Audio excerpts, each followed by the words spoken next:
నేను భీమిడి ప్రదీప్జీ, మా స్వామిలవారి లింగోటం గ్రామ పంచాయతీ, చౌటుపల్లి మండలం, యాదాద్రి భువనగిరి జిల్లా. నేను కాంగ్రెస్ పార్టీలో పనిచేస్తున్నాను. అది కూడా ఏంటంటే మన గతంలో జరిగిన మునుగోడు బై ఎలక్షన్స్ నుంచి యాక్టివ్ పాలిటిక్స్కి వచ్చాను. అంతకుముందు మా నాన్నగారు మాజీ సర్పంచ్ చేశారు, మాజీ సింగిల్ విండో చైర్మన్ చేశారు. మొదటి నుంచి మా కుటుంబం ప్రజాసేవకే అంకితమైంది. సో నాకు కూడా ఏంటంటే రాజకీయం అంటే ఇంట్రెస్ట్ దానికంటే ప్రజలకు సేవ చేయాలనే ఇంట్రెస్ట్ ఎక్కువ ఉంటుంది.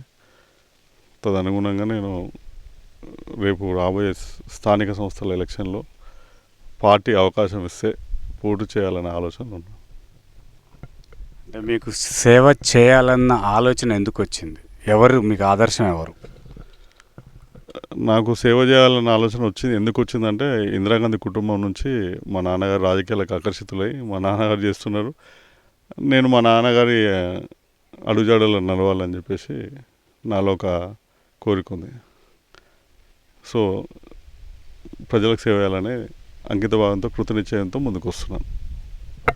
అంటే ఇప్పుడు మొన్నటి వరకు బీఆర్ఎస్ ప్రభుత్వం పరిపాలించింది 10 సంవత్సరాలు. ఎట్లా ఉంది ఆ రాజకీయం? ఎలా ఉంది? మరి ఇప్పుడు మీరు ప్రజలకు అందించే సేవా కార్యక్రమాలు ఏ విధంగా ఉంటాయి?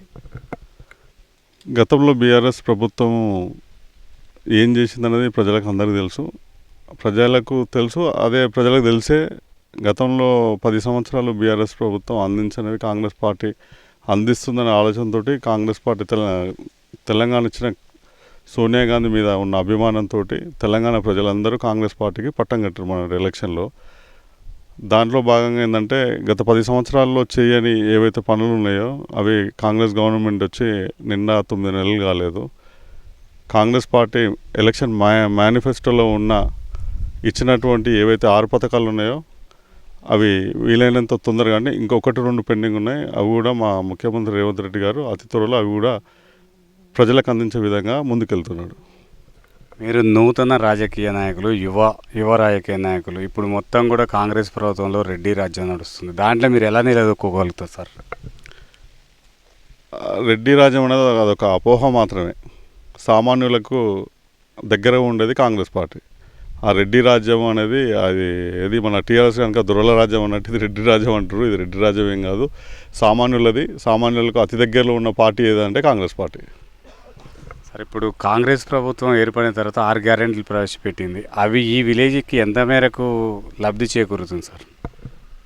90% ఇప్పటివరకు లబ్ధి చేకూరింది. కొన్ని అంటే ఏ ప్రభుత్వం సార్, మన సొంత ఇంట్లో కూడా మనం అన్నీ చేసుకోలేము.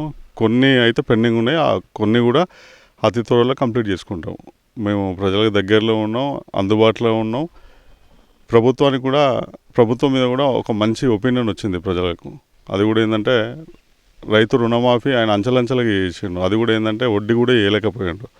కానీ నా వచ్చుడే మన పార్లమెంటు ఎలక్షన్ టైంలో కూడా ఒక మాట చెప్పాను, నేను 15 ఆగస్టుకి 2 లక్షల రుణమాఫీ చేసి తీరుతా అన్నాడు. కొన్ని టెక్నికల్ ఇష్యూస్ ఉన్నాయి, ఒక 10% కాకపోవచ్చు. అది కూడా అతి త్వరలో క్లియర్ అవుతుంది. సార్, ఈ గ్రామ పంచాయతీ పరిధిలో కాంగ్రెస్ నాయకులు మీకంటే సీనియర్ నాయకులు ఎవరిని ఇంటర్వ్యూ చేయాలన్నా మీ పేరే చెప్తున్నారు. భయమా, అభిమానమా?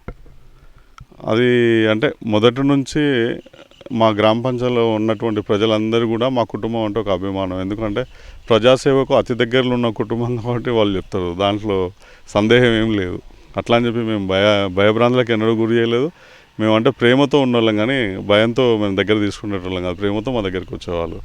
వాళ్ళకి ఏ అవసరం ఉన్నా, ఏ ఆపద ఉన్నా అర్ధరాత్రి మా నాన్నగారు చేశారు.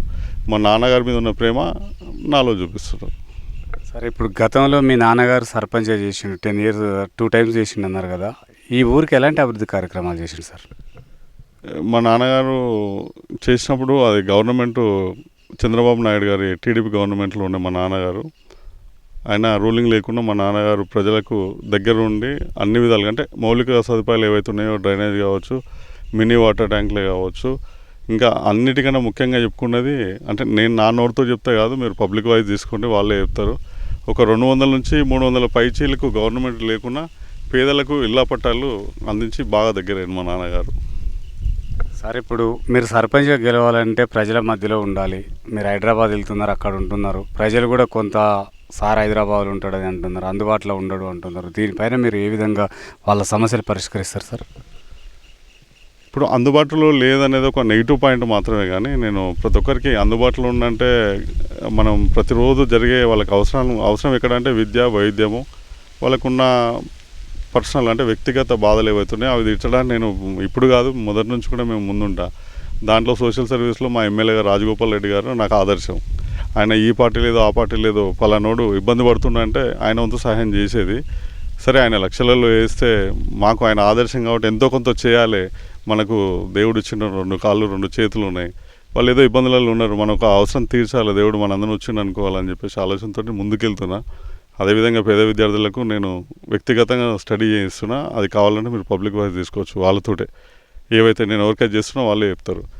ఎవరైనా చనిపోయినా కానీ ఆర్థిక సహాయాలు ఉంటాయి మా దగ్గర. ఎవరైనా వ్యక్తిగతంగా అంటే ఆరోగ్యం బాగలేదు అంటే కూడా చేయగలుగుతాం. కానీ మనం అంటే ప్రతి వ్యక్తికి అవసరం ఏదైతే ఉందో ఆ అవసరానికి నేను అందుబాటులో ఉంటున్నా. అంటే నా వ్యక్తిగతం కూడా ఇంపార్టెంట్. నేను మంచుకున్నప్పుడు ప్రజలకు సేవ చేయడానికి ముందుకు వస్తా. నేను రేపు ఎలక్షన్స్ తర్వాత స్థానికంగానే ఉంటాను అనేది కాదు, నేను ఇప్పుడు స్థానికంగానే ఉన్నా. ఏదో అవసరం కొద్దిగా హైదరాబాద్ పోయినంత మాత్రాన లోకల్ లేరు అనేది కరెక్ట్ కాదు. అదంటే కొంత ఇప్పుడు అందరూ ప్రజలు 100% పబ్లిక్లో 100% మెప్పు పొందాలని ఏం లేదు. 100% మెప్పు పొందితే దేవుడైతే మనం మనిషి కాబట్టి 10% కామన్ నెగిటివ్ ఉంటుంది అది. సార్ ఇప్పుడు ఇక్కడున్న స్థానిక ఎమ్మెల్యే రాజగోపాల్ రెడ్డి గారు మంత్రి పదవి ఆశిస్తున్నారని చెప్పేసి తెలుస్తుంది. ఆయన లిస్టులో పేరు కూడా ఉన్నది. మంత్రి పదవికి అర్హుడా? అసలు ఎందుకు మంత్రి పదవి ఇవ్వాలి? మంత్రి పదవికి అర్హుడా అంటే 100 కాదు 200% అర్హుడు మా ఎమ్మెల్యే గారు. ఆయన నేను ఇప్పుడే చెప్పినా మీకు, పార్టీలకు అతీతంగా ఎవరు ఇబ్బందులు ఉన్నా చేస్తాడు అనేది.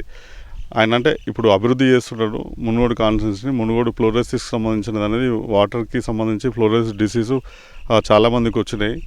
సో దానికి అంటే అది క్లియర్ చేసుకోవడానికి పుట్టంగడి రిజర్వాయర్, తర్వాత శివనగూడెం రిజర్వాయర్ కంప్లీట్ చేస్తున్నాడు మా ఎమ్మెల్యే గారు. ఒక రోల్ మోడల్గా మునుగోడు నియోజకవర్గాన్ని రాష్ట్రంలోనే రోల్ మోడల్ నియోజకవర్గంగా తీర్చిదిద్దడానికి, అదేవిధంగా మా ఎమ్మెల్యే గారు ఏంటంటే మా కాన్స్టిట్యున్సీకి సంబంధించినవాడు కాదు, రాష్ట్రానికి మొత్తానికి సంబంధించినవాడు. రాష్ట్ర అభివృద్ధికి ఆయన వంతు సహాయం చేస్తాడని ఆలోచనతో ఆయనకు రావాలని మేము కోరుకుంటున్నాం. సార్ ఇక్కడున్న ఎమ్మెల్యే గారు గెలిచి ఆల్రెడీ 9 months కాకముందే మద్యపాన నిషేధాన్ని మొత్తం కూడా అణిచివేతకు చేస్తున్నారు సార్. ఇది రాష్ట్ర వ్యాప్తంగా అందరు ఎమ్మెల్యేలు చేస్తే మంచిగా ఉంటుంది. దీనికోసం ఎలా చేయాలి సార్? అంటే ఇప్పుడు కాంగ్రెస్ పార్టీ మేనిఫెస్టోలో 6 పథకాలు పెట్టింది. అయితే మా దగ్గర అయితే మా ఎమ్మెల్యే గారు ఫస్ట్ పెట్టుకున్న మేనిఫెస్టోలో ఒకటే డ్రగ్స్ అండ్ మద్యపానం అయిపోయింది, ఆల్మోస్ట్ క్లియర్ చేసిండు. అదే ఇప్పుడు మా నియోజకవర్గాన్ని ఆదర్శంగా తీసుకొని మిగతా ఎమ్మెల్యేలు కావచ్చు, మంత్రులు కావచ్చు చేయడానికి దృఢ నిశ్చయంతో ముందుకెళ్తారు వాళ్ళు కూడా. సార్ మంత్రి పదవి అనేసరికల్లా మొత్తం ఆ కుటుంబంలో అందరూ మంత్రులేనా? నల్గొండ ఉమ్మడి జిల్లా మొత్తం కూడా వాళ్ళే రెడ్డిలే ఉన్నారు కదా. ఇప్పుడు వేరే బీసీలు ఎస్టీలు ఉన్నారు, వాళ్ళకి అవకాశం ఇవ్వచ్చు కదని చెప్పేసి ప్రజలు అంటున్నారు. దీనిపైన మీ అభిప్రాయం ఏంటి? ఆ విషయానికి వస్తే అధిష్టానం చూసుకుంటుంది. అధిష్టానానికి తెలుసు ఏం చేయాలన్నది. ఎవరు ఏం చేయగలుగుతారని క్యాస్ట్తో సంబంధం లేదు, వ్యక్తిగత ఇమేజ్ అనేది కూడా కాదు. ఆయన చేసే కష్టాన్ని బట్టి పార్టీ అధిష్టానం గుర్తించి మా ఎమ్మెల్యే గారికి ఖచ్చితంగా మంత్రి పదవి వస్తుందని ఆశిస్తున్నా, రావాలని కూడా కోరుకుంటున్నాం. సార్ గతంలో ఉన్న ఎమ్మెల్యే మాజీ కూసుకుంట్ల ప్రభాకర్ రెడ్డి ఓడిపోవడానికి ప్రధాన కారణం ఏంటి? అభివృద్ధి చేయకపోవడం. ఆయన ఓడిపోవడం, కూసుకుంట్ల ప్రభాకర్ రెడ్డి ఓడిపోవడం అనేది కాదు, తెలంగాణ రాష్ట్రంలో తెరాస పార్టీ ఓడిపోవడానికి కారణం ఏంటంటే ప్రజలకు దగ్గరలో లేరు, ప్రజలకు సేవ చేయలేదు. అది కుటుంబ పాలన, ఇది ప్రజల పాలన. సో ఓడిపోయాడు. సార్ బీఆర్ఎస్ పార్టీ కూడా చాలా పథకాలు తీసుకొచ్చింది సార్. రైతు బంధు, రైతు బీమా, కళ్యాణ్ లక్ష్మి, ఇలా చాలా పథకాలు తీసుకొచ్చినప్పటికీ కూడా ఈ ఊరికి ఎన్ని అమలైనాయి? ఈ విలేజ్లకు ఎంతమంది పేదలకు అమలైనాయి సార్ అవి? డబుల్ బెడ్రూమ్ ఇండ్లు కానీ, బీసీ బంధు, దళిత బంధు, గిరిజన బంధు, ఇవి 50% కూడా కాలేదండి. మా విలేజ్లో దళిత బంధు ఒకరికి రావచ్చు, దళిత బంధు ఇస్తామని చెప్పేసి వివిధ అంటే మిగతా పార్టీలు కాంగ్రెస్ కావచ్చు, బీజేపీ కావచ్చు, సిపిఎం కావచ్చు, అన్ని పార్టీలకు ఆశ చూపించి పార్టీలో జాయిన్ చేసుకోవడం, వాళ్ళని కుటుంబాలని ఆగం చేయడం, రోడ్న పడేయడం, వీధిన పడేయడం, కాంట్రాక్ట్లు ఇప్పిస్తా అని చెప్పి మభ్యపెట్టడం. దళిత బంధు ఒకటి. రైతు బంధు విషయానికి వస్తే తెలుసు, బడా నాయకులకు అందరికీ, పెద్ద పెద్ద లీడర్లకు అందరికీ కూడా రైతు బంధు వచ్చింది. మా ఎమ్మెల్యే గారు కూడా చెప్పిండు, నాకు 6 లక్షల రూపాయలు రైతు బంధు పడ్డది, నాకు ఎందుకు ఇస్తారు రైతు బంధు అని చెప్పేసి. కానీ కాంగ్రెస్ పార్టీ అట్లా కాదు, సామాన్యులకు పేదలకే సేవ చేయడానికి వచ్చింది. కాబట్టి తెరాసకు కాంగ్రెస్కు ఉన్న తేడా అది. సార్ ఇప్పుడు మీరు రేపు సర్పంచ్గా గెలిచిన తర్వాత ఎలాంటి అభివృద్ధి చేయాలనుకుంటున్నారు? ప్రణాళిక ఏంటి? ముఖ్యంగా ఏంటంటే ప్రజలకు దగ్గర ఉండాలనుకుంటున్నా, ఫస్ట్ పాయింట్. రెండో పాయింట్ ఏంటంటే ప్రజలకు సంబంధించిన మౌలిక సదుపాయాలు ఏవైతే ఉన్నాయో, ఏవైతే చేయలేదో గత సర్పంచులు, అవన్నీ నేను ఫుల్ఫిల్ చేయాలనుకుంటున్నాను. మెయిన్ థింగ్ ఏంటంటే అండర్ గ్రౌండ్ డ్రైనేజ్ ఒకటి ఉంది. అదేవిధంగా ఏంటంటే హెల్త్ సెంటర్ ఒకటి కావాలని మా ఎమ్మెల్యే గారితో ఎవరైతే హెల్త్ డిపార్ట్మెంట్ మినిస్టర్ ఉన్నారో దామోదర్ రాజనరసింహ గారి దగ్గరికి తీసుకెళ్ళి ప్రైమరీ హెల్త్ సెంటర్ తెచ్చుకోవాలనేది ముఖ్య ఉద్దేశం నాలో. అదేవిధంగా స్కూల్స్కు సంబంధించింది ఏదైనా స్టడీకి సంబంధించి పిల్లలకి ఎంకరేజ్ చేయడానికి ఒకటి.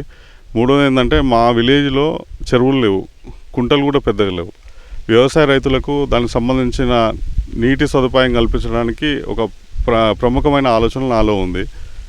ఈ రెండు కాకుండా మూడో ఏంటంటే మా నాన్నగారు ఒక 200 నుంచి 300 ఫ్లాట్లు ఇచ్చిండు. అందులో ఒక సగభాగమైన పక్కా ఇల్లు నిర్మించాలి, గవర్నమెంట్ నుంచి కొట్లాడైనా వెంటబడైనా మినిస్టర్స్ కావచ్చు, సీఎంని కావచ్చు తీసుకొచ్చి మా విలేజ్ డెవలప్మెంట్ యాక్టివిటీలో ముందుండాలనేది నా ఒక కోరిక. సార్, గత ప్రభుత్వంలో రేషన్ కార్డులు ఇవ్వలేదని చెప్పేసి తెలిసిన ముచ్చటది ఇక్కడ ఉన్న ప్రజలు కూడా అంటున్నారు సార్. ఆ రేషన్ కార్డులు ఇవ్వకుండా ఈ కాంగ్రెస్ ప్రభుత్వం 6 గ్యారంటీలు ప్రవేశపెట్టి వాటికి రేషన్ కార్డు లింకు చేసింది. ఈ విషయంలో చాలామంది ఇబ్బందులు పడుతున్నారు సార్. ఏదైనా 6 గ్యారంటీలు అమలు కావాలంటే రేషన్ కార్డే ముందు పెడుతున్నారు. మరి రేషన్ కార్డులు లేవన్న సంగతి తెలిసి అలా ఎలా హామీ ఇచ్చారు సార్ అని ప్రజలు అడుగుతున్నమాట సార్. అది రేషన్ కార్డులు అనేది ప్రధానంగా ఏం తీసుకోలేదు. ఫస్ట్ అన్నారు కానీ ఆ టెక్నికల్ ఇష్యూ అవుతుందని చెప్పేసి ఆ రేషన్ కార్డులు పక్కన పెట్టేసి ఓటర్ ఐడి కావచ్చు, ప్యాన్ కావచ్చు, ఆ కుటుంబానికి సంబంధించిన ఏదో ఒక ఐడెంటిటీ కార్డు ఉంటే సరిపోతుందని చెప్పేసి కూడా చెప్పిరాదు, మీరు తెలుసుకోవచ్చు. సార్, ఇక్కడ రుణమాఫీ కాలేదు, కొంతమందికి 200 యూనిట్ల కరెంటు కాలేదు, గ్యాస్ కూడా కొన్ని అమౌంట్ పడతలేవు. మీరు అందుబాటులో ఉంటున్నారా? ప్రజలకి వాళ్ళకి ఈ సమస్యను ఎలా పరిష్కరించబోతున్నారు సార్? అందుబాటులో ఉన్నాను. కరెంట్ బిల్లు మ్యాక్సిమం 95% అందరికీ అవుతుంది. కాని వాళ్ళు ఎవరన్నారంటే అది పెద్దవాళ్ళు అయి ఉంటారు, దాన్ని కూడా ప్రామాణికంగా తీసుకున్నారు, లిమిటేషన్ ఇచ్చారు. ఆ లిమిటేషన్ ప్రకారంగా అందరికీ పేదలకు కావాల్సింది పేదలకు ఇస్తున్నారు కాబట్టి పేదలకు వచ్చేసింది. ఇంకా రానోళ్ళు ఎవరు ఉన్నారో ధనికులు కామెంట్ చేస్తారు. దానికి మనం ప్రత్యేకంగా తీసుకొని కామెంట్ చేయాల్సిన అవసరం లేదు. సార్, ఇక్కడ 6 గ్యారంటీలలో భాగంగా ఉచిత బస్సును ఏర్పాటు చేసింది సార్. ఆ ఉచిత బస్సు పేదలక ధనికులకా సార్? ధనికులు అందరూ కార్యాలయంలో పోతురు ఈ రోజుల్లో, బస్సులో పోయి పేదవాళ్ళే పోతురు. సో పేదవాళ్ళ కోసమే తీసుకొచ్చారు. అది కర్ణాటక గవర్నమెంట్లో కర్ణాటక మేనిఫెస్టోలో ఉండి కర్ణాటక గవర్నమెంట్లో ఇంప్లిమెంట్ చేసిన తర్వాతనే దాన్ని ఆ ప్రామాణికంగా ఇక్కడ తీసుకొని ఇంప్లిమెంట్ చేయడం జరిగింది. ఇది పేదలకే ఉచిత బస్సు అనేది, ధనికులకు కాదు. ధనికులు ఎవరు కూడా బస్సును మర్చిపోయి కూడా చాలా రోజులు అవుతుండొచ్చు. కాకపోతే ఏంటంటే ఉచిత బస్సు వచ్చినాక మేము కూడా ఎక్కితే టికెట్ ఉందా లేదా అని కూడా కొంతమంది ఎక్కి చూసారు. ఉచిత సర్వీస్ నడుస్తుంది. ప్రభుత్వం బ్రహ్మాండంగా ప్రజలకు అందుబాటులో ఉండి సేవలు చేస్తుంది. సార్, మీరు ఈ 6 గ్యారంటీల పైన కొంతమంది చాలామంది కూడా ఈ ఉచిత బస్సును తీసేయాలని చెప్పేసి అంటున్నారు సార్. అవకతవకలు జరుగుతున్నాయి, ఉద్యోగస్తులు మాత్రమే వాడుకుంటున్నారు. నిజంగా మారుమూల గ్రామాలకు బస్సులు వెళ్ళట్లేవు, అక్కడి నుంచి ప్రజలు వెళ్ళట్లేరు, ఆటోలో పొట్టగొట్టిరని అంటున్నారు. ఈ బస్సు పైన ఎలాంటి చర్యలు తీసుకుంటే బాగుంటుంది సార్? ఆటోలో పుట్టగొట్టింది ఏం లేదు. గవర్నమెంట్ ఉన్నది ప్రజలకు సేవ చేయడానికి. ఆటోలు అనేది గవర్నమెంట్ సర్వీస్ కాదు కదా, ప్రైవేట్ సర్వీస్ అది. ఆటో వల్ల మేము కామెంట్ చేయలేదు. వాళ్ళకు ఉన్న సర్వీస్ వాళ్ళకు ఉండదు. గూడ్స్ ఉన్నాయి, పబ్లిక్ సర్వీస్ చేసుకుంటారు, అందుబాటులో ఉన్నప్పుడు వెళ్ళిపోతారు. కానీ ప్రజలకు ఉచిత బస్సు అనేది అవసరం కాబట్టి పేద ప్రజలకు ఖచ్చితంగా ఉండాల్సింది అది. సో దాన్ని తీసేయడం అనేది ఏముండదు. మా గవర్నమెంట్ ఇంకేమైనా ప్రజలకు ఇంకేం చేయాలి ఉచితంగా నా ఆలోచనలో ఉన్నది, ఈ 6 గ్యారెంటీలు కాకుండా. మీరు ఈ 6 గ్యారంటీలు కాకుండా కొత్తగా ప్రజలకు ఏం పెట్టి ఓటు అడుగుతారు, వాళ్ళకి ఎలాంటి సేవలు చేయాలనుకుంటున్నారు సార్? నేను అదే చెప్పినాను కదా, పేద ప్రజలకు అందుబాటులో ఉండి దగ్గరలో ఉండి వాళ్ళకి కావాల్సింది ఏదైనా వాళ్ళ అవసరాన్ని బట్టి నేను అవసరం తీర్చడానికి ముందున్నా. నేను పార్టీ అధిష్టానం ఒప్పుకుంటే టికెట్ ఇస్తే తీసుకొని పోటీ చేయడానికి సిద్ధంగా ఉన్నా. కానీ ఏదో కొట్లాడి అది చేయాల్సిన పని లేదు. ప్రజలు ఇవ్వాలి, అది గిఫ్ట్ అనేది మనం కొనుక్కునేది కాదు. గతంలో సర్పంచులు అందరూ డబ్బులు పెట్టి కొనుక్కున్నారు. నేను ప్రజాభిమానంతో గెలవాలని ముందుకు వస్తున్నాను సార్. ఇప్పుడున్న రాజకీయంలో ప్రజాభిమానంతో గెలిచేది కష్టం ఉంటుంది సార్, అమౌంట్ పెడితేనే గెలుస్తారు. అట్లా మీరు దానికోసం ముందుకు వస్తున్నారా? ఎంత డబ్బు ఖర్చు పెట్టి ఈసారి సర్పంచ్గా గెలవాలనుకుంటున్నారు? మేము ప్రజాసేవ చేసి అందరికీ తెలుసు. మా విలేజ్లో కాదు, మా మండలం జిల్లాలోనే తెలుసు. మా నాన్నగారి గురించి, మా కుటుంబం గురించి. మేము 300 ఎకరాల ఆస్తి పడలేము, 20 ఎకరం భూమి కూడా లేదు. వ్యాపారం ఏదో చిన్న చిత్క వ్యాపారం చేసుకుంటే నా వంతు సాయం నేను ప్రజలకు చేస్తున్నాను. కానీ ప్రజలకు డబ్బు వంచేంత డబ్బు కూడా నా దగ్గర లేదు సార్. మీరు యువత, యంగ్, డైనామిక్, తర్వాత ఇక్కడ ఈ విలేజ్లలో మద్యపానానికి, డ్రగ్స్కు పిల్లలు బానిసలు అవుతున్నారు సార్. మీరు అధికారంలోకి వచ్చిన తర్వాత, అంటే మీరు సర్పంచ్ గెలిచిన తర్వాత ఈ విద్యార్థులు చెడిపోకుండా వాళ్ళని ఎలాంటి వాళ్ళకు శిక్షణలు ఇవ్వగలుగుతారు సార్? ఇప్పుడు గవర్నమెంట్ కూడా, తెలంగాణ గవర్నమెంట్ కూడా స్కిల్ ప్రోగ్రామ్ అనేది ఒకటి పెడుతుంది. సో మా విలేజ్లో కూడా అట్లాంటి కార్యక్రమాలు చేపట్టి ఏదైతే 10th పాస్ అయిన వాళ్ళు ఉన్నారు, ఇంటర్ పాస్ అయిన వాళ్ళు ఉన్నారు, 10th పాస్ అయిన వాళ్ళకి దాని అంటే ప్రభుత్వంలో ఎటువంటి అర్హతకు సంబంధించి ఎటువంటి ఉద్యోగాలు రాబోతాయి దానికి సంబంధించి ఒక కోచింగ్ సెంటర్, లేదు అంటే ఇంటర్ ఉంది, పోలీస్ కానిస్టేబుల్స్ ఉన్నారు, ఐటీఐ ఉంది, ఐటీఐ చేసే వాళ్ళకు ఎలక్ట్రిక్ డిపార్ట్మెంట్లో ఉద్యోగాలు, వాటికి సంబంధించి అంటే ఏ డిపార్ట్మెంట్కు ఆ డిపార్ట్మెంట్ ఎవరెవరికి ఏమేమి ఇంట్రెస్ట్లు ఉన్నాయి అనే ఆలోచనతో దాన్ని ముందుకు తీసుకెళ్ళి ఒక కోచింగ్ సెంటర్ లాంటిది ఏర్పాటు చేసి యువతని ఆ డ్రగ్స్ నుంచి కాకుండా ఈ సమాజం వైపు, సమాజానికి అవసరపడేది మన తల్లిదండ్రులకు ఒక మంచి పేరు తేవాలనే ఆలోచనతో ఉన్నా కాబట్టి, వాళ్ళ తల్లిదండ్రులకు మంచి పేరు తేవాలనే ఆలోచనతో ఉన్నా కాబట్టి వాళ్ళకి సంబంధించిన కోచింగ్ సెంటర్ కావచ్చు, వాళ్ళకి మోటివేషన్ క్లాసెస్ కావచ్చు, అవి ఇవ్వడానికి నేను ముందుకు ఉన్నా. సార్, గత ప్రభుత్వంలో మహిళలకు రక్షణ కల్పించలేదని ప్రభుత్వం విఫలమైందన్నారు సార్. మీ ప్రభుత్వంలో మహిళలకు ఎలాంటి రక్షణ ఇవ్వబోతుంది సార్? గతంలో కేసీఆర్ గారు టీమ్ అని పెట్టారు, కానీ అది టీమ్ ఓన్లీ ఉన్న ప్రభుత్వంలో ఉన్న అధికారులకు మాత్రమే టీమ్ అయిపోయింది. కానీ నేడు ఈ ప్రభుత్వం అట్లా కాదు, డ్రగ్స్కే కావచ్చు, మహిళలకే కావచ్చు, రక్షణ ఇవ్వడానికి కానీ వాళ్ళకి సంబంధించిన సర్వీస్ చేయడానికి కానీ మంచి సదుద్దేశంతో ఉంది. సార్, ఇప్పుడు మీరు రానున్న గ్రామ పంచాయతీ ఎన్నికలను ఉద్దేశించి ఓటర్లకు కానీ మహిళలకు కానీ యువకులకు ఏం చెప్పదలుచుకున్నారు సార్? ప్రభుత్వం నుంచి వచ్చే ఏ పథకాలైనా మీకు అంటే నేను మీకు అందుబాటులో ఉండి ప్రభుత్వం నుంచి వచ్చే పథకాలను మీకు చేరవేయడానికి దగ్గరలో ఉంటాను, మధ్యవర్తిగా ఉంటాను. అదేవిధంగా ఇప్పుడే చెప్పాను నేను మీకు, విద్యార్థులకు ఏ విధంగా మీరు అంటే సొసైటీకి ఏ విధంగా ముందుకు రాగలుగుతున్నాను, సొసైటీకి ఏ విధంగా సహాయం చేయాలనుకుంటే చేసేది ఒకటే, నేను పేద ప్రజలకు అందుబాటులో ఉండి వాళ్ళకి సంబంధించిన మా నాన్నగారు ఇచ్చిన ఫ్లాట్లలో పక్కా ఇల్లు నిర్మించడానికి ప్రభుత్వంతో కొట్లాడి అవి తీసుకురావడం ఒకటి. రెండోది ఏంటంటే మా ప్రైమరీ హెల్త్ సెంటర్ ఒకటి ఉంది మైండ్లో.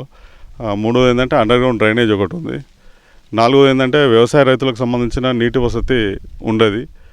ఐదోది ఏంటంటే జనాలకు ఇంటి దగ్గర ఏదైతే మిషన్ భగీరథ వల్ల ఇచ్చిన నల్లాలు ఏవైతే ఉన్నాయో అవి ఎక్కడ కూడా పనిచేయలేదు. అది కేవలం వాళ్ళు దోచుకోవడానికి పెట్టిన పథకాలు. మా గ్రామ పంచాయతీ ప్రతి ఇంటికి నేను వాటర్కి ఇబ్బంది లేకుండా, నీటి సమస్య లేకుండా చేస్తానని ముందుకు వస్తున్నా. ఇక ఆరో విషయానికి వస్తే పార్టీలకు అతీతంగా పనిచేసి నా గ్రామాన్ని అభివృద్ధి చేసుకోవాలన్న ఆలోచనతో ఉన్నాను. సార్, మీరు యువ నాయకులు, ఇక్కడ ఉన్న ప్రజలు కూడా ఓటు అమ్ముకోవడం జరుగుతుంది సార్. 100కు 1000కు 2000కు 3000కు మధ్యాహ్నానికి బిర్యానీ పొట్లాలకు అమ్ముకోవడం జరుగుతుంది. ఆ ఓటు విలువ గురించి మీ ప్రజలకు చెప్పండి సార్. ఓటు విలువ అనేది వ్యక్తిని బట్టి చూస్తున్నారు జనాలు. అంటే నేడు అంటే పొల్యూషన్ అయిపోయింది.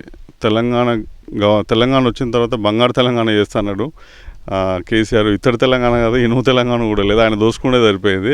అది కూడా గ్రహించి ఎవరైతే సేవ చేస్తారో వాళ్ళకే ఓటేద్దామనే మంచి సదుద్దేశంతో మా గ్రామ ప్రజలు ఉన్నారు. ఈసారి ఎవరు డబ్బులు ఇచ్చినా, ఎవరు ఏం చేసినా అంటే మనకి ఎవరు సేవ చేస్తారో వాళ్ళకి ఓటేయాలనే ఆలోచనతో ఉన్నారు. కాబట్టి ఈసారి డబ్బులు అనేది ప్రభావం తక్కువ ఉంటుందని నేను అనుకుంటున్నాను.